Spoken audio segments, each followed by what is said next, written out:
Shut that mouth or I'll come over there and start her head. This is one of the best lines to one of the best openings in any movie. You worked on Way the Gun, and um, if so, this is not a Tarantino film, but if somebody were to tell me that Tarantino made this movie, I would believe it easily. And I was wondering, as someone that's worked with Tarantino so much, when you were working on this, did you see similarities there or like inspiration? Well, certainly. I mean, that's Chris McQuarrie was the director and writer of that piece, and he's now Mr. Mission Impossible, and and he had already won his Oscar for Unusual Suspects, Usual Suspects. So there was a similarity right there with their love of the underworld. And so, yes, I recognize that parallel. And I think, in some ways, that's kind of why I got the job, because of my connection to Ted, because obviously he was a fan of another writer director, like he was at that time trying to be. It was his first foray into directing. He had won an Oscar for writing. It was an interesting thing. He admired it, wanted it, but didn't want to be too close to it because he wanted to establish his own identity as well.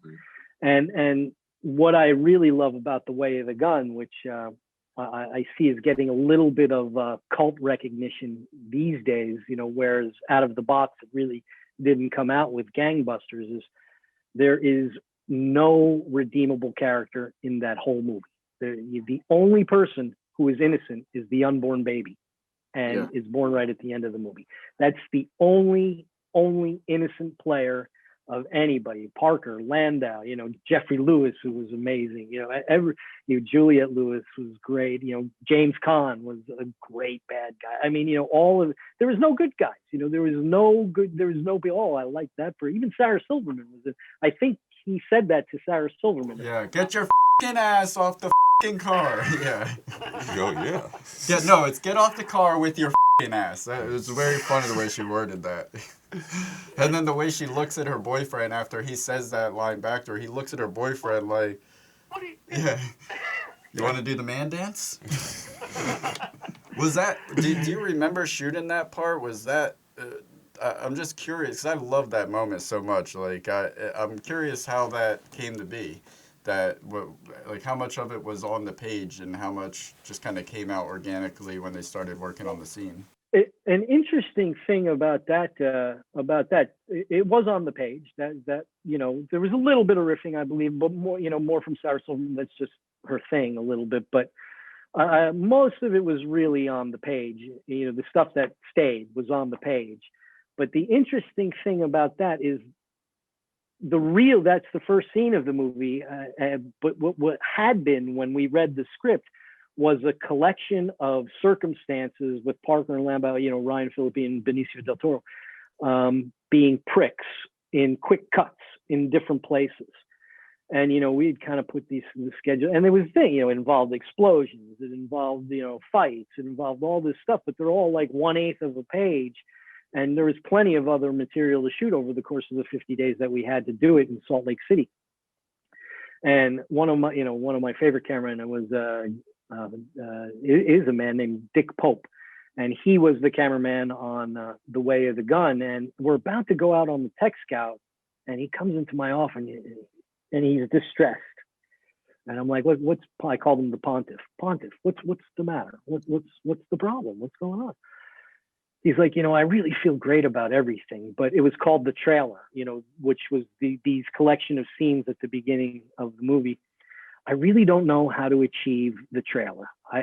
Everything you put together with the schedule, I love the flow, the idea. I think we've got time. This will be hard. This will be great. But I'm not worried about anything except for the trailer, and I don't know what to do about it. I'm like, well, I have that same feeling. These are 1/8 of a page, and we're sticking it, in the beginning of the brothel where we have big shootout, in the middle of the day. These little pieces that are stuck into days, and they don't really belong there.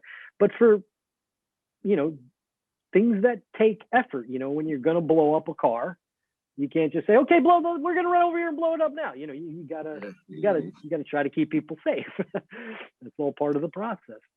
And of course you gotta light it, and you gotta do it all properly. Mm-hmm. Sometimes get more cameras and whatnot. And so I said, okay, well, let's get Kenny Koken and we'll tell Kenny, and then let's get Chris and we'll tell Chris, and I remember everybody was actually even waiting out in the bus for us to leave on the Tech Scout. And Chris comes on into, remember we had it in my little office, no windows in Salt Lake, and me and the Pontiff, Dick Pope, tell Chris, look, we feel great. I tell I basically repeat what Dick said, but I'm saying it now to Chris. That's just how it works sometimes. And Chris goes, oh, well, I don't really need that. I don't like, I wrote that so I could sell the thing. Let's get rid of it.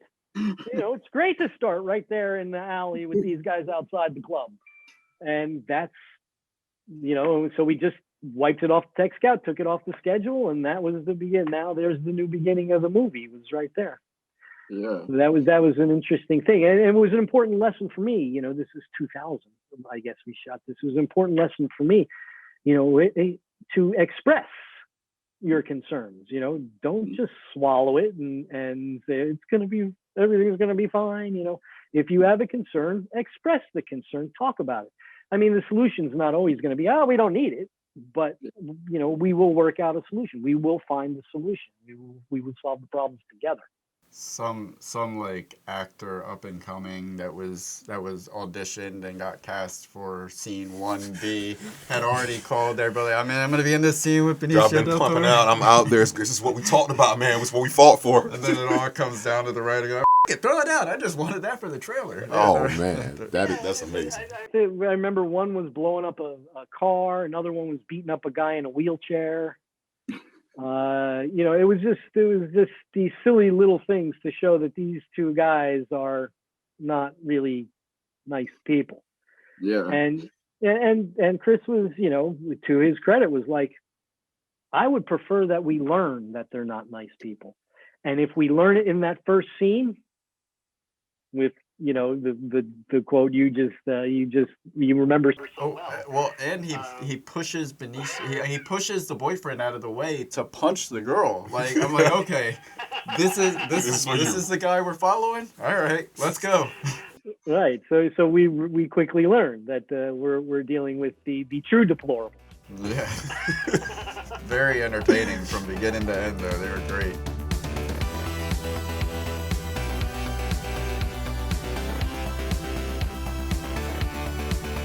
Why don't you subscribe? It'll last longer.